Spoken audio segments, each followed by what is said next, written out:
I believe it's the first time I've ever driven to an interview on a highway named for the person that I was going to question.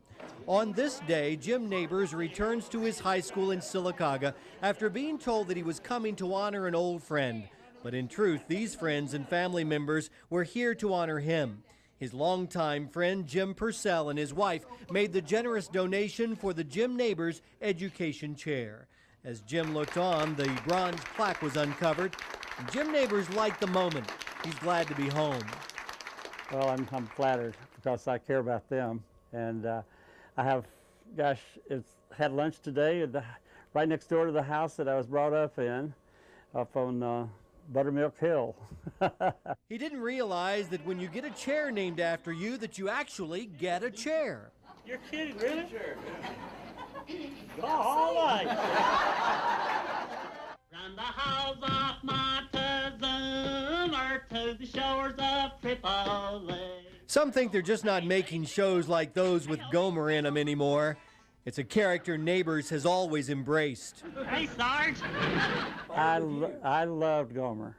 I loved him as a character. I loved doing him. Jim Nabors understands that these are different times, but most agree what was funny in black and white is still funny today. And it all starts with the scripts.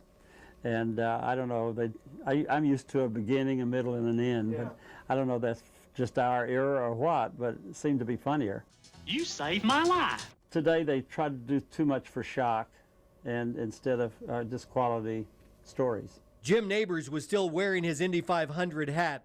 Every year for 36 years, he has opened the greatest spectacle in racing by singing Back Home Again in Indiana. Though he'll always be known as Gomer, he's had a pretty fair singing career, too. And I was astounded to realize I'd recorded 46 albums. That's not too bad. Well, it's not too bad for a non-singer. 46 albums later, after the Andy Griffith Show and Gomer Pyle USMC, Jim Nabors has enjoyed the ride, enjoyed every song and every show and every episode. I hated my cousin Goober. I enjoyed every single one of them. Some were a little better than others, but for the most part, I liked them all. Jim Nabors doesn't get back to Sylacauga too often, but when he does, he still makes people smile, and he still honors any request. I gotta ask you to do one Shazam for me. Shazam! God. That's the Spirit of Alabama. I'm Mike Royer.